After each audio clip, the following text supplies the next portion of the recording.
In philosophy, we have a distinction that's really important for us, right? Between descriptive questions and what we call normative questions. Descriptive questions are basically exactly what they sound like, right? Questions that are asking us to describe the world in certain ways.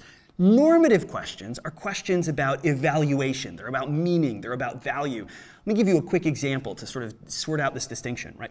If you want to know about the effects of stress in human life, you could ask descriptive questions like what causes people to be stressed, right? Or what's going on in the brain when we're stressed out.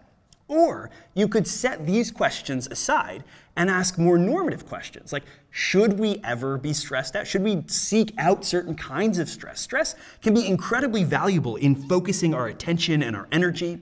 It can create this tension inside of us that just sort of pushes us through work or certain kinds of activities. So is stress ever good? That's a normative question, right? Now, in the philosophy of work, we're mainly focused on these normative questions. What kind of work is valuable? Is certain work degrading? Should you seek meaning and purpose in work?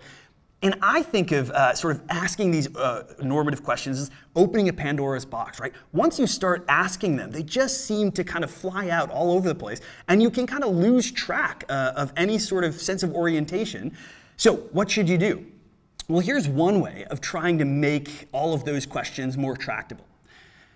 Organize them in terms of your life and you as a person, right? So historically, philosophers from Aquinas to Aristotle to Anscombe have put forward this very particular theory about the kind of beings that we are and about the way in which that should help us organize our lives, right? The theory is this. You are a rational being. You have a function. That function is to reflect on your life, to guide your life in certain ways, and to acquire virtues so that you can flourish given the kind of being or the person that you are, right?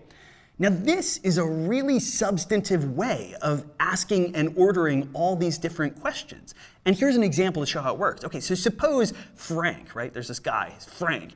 He is being offered a massive promotion, right? He's worked at this company for a long time. He's been working up. They say, okay, Frank, you're going to have this promotion. Not only are you going to make a bunch of more money, you're going to oversee thousands of employees.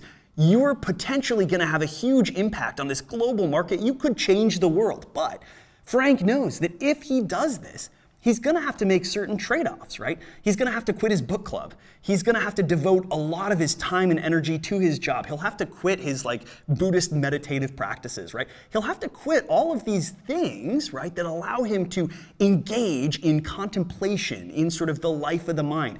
Should he quit his job? Should he do this? Well, philosophers for a long time, right, especially the ones in the tradition that we're considering, would recommend, maybe not. You should think really hard about this. And here's how they ask the question. They say, should we live lives that are more active, lives that are ultimately aimed at achieving some end or goal through action, and not just our action, but sort of the action of a bunch of people around us, right? Should we be like Frank? Should we take the job in order to have this huge impact in the world? Or should we never do something like that if it comes at the expense of contemplation, right? So if you hear this phrase, action versus contemplation, this is the issue that it's getting at. And it's not just one issue among many in the philosophy of work. It's one of the most important questions because it's a way of organizing almost all of our other normative questions about work. If you think that contemplation is incredibly important in work, then you're going to make certain kinds of decisions, right? You're not going to go for certain types of jobs, or you're not going to go for certain types of promotions, etc. If, on the other hand, you think contemplation, that's great, sort of, but there's lots of things that are great, right? Like horse racing is fun to be into. There's a lot of hobbies you could have, but contemplation isn't ultimately that important, which again is a philosophical view, a defensible one you could argue for.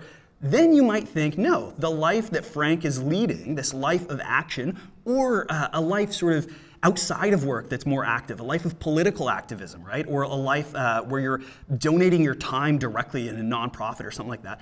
That's the highest form of life you could aspire to. If that's what you think, then you're going to go a totally different direction, right? So this topic is kind of what we might call a philosophical wedge issue, right? Depending on how you go on this question, a bunch of other normative questions are going to be impacted, maybe even decided.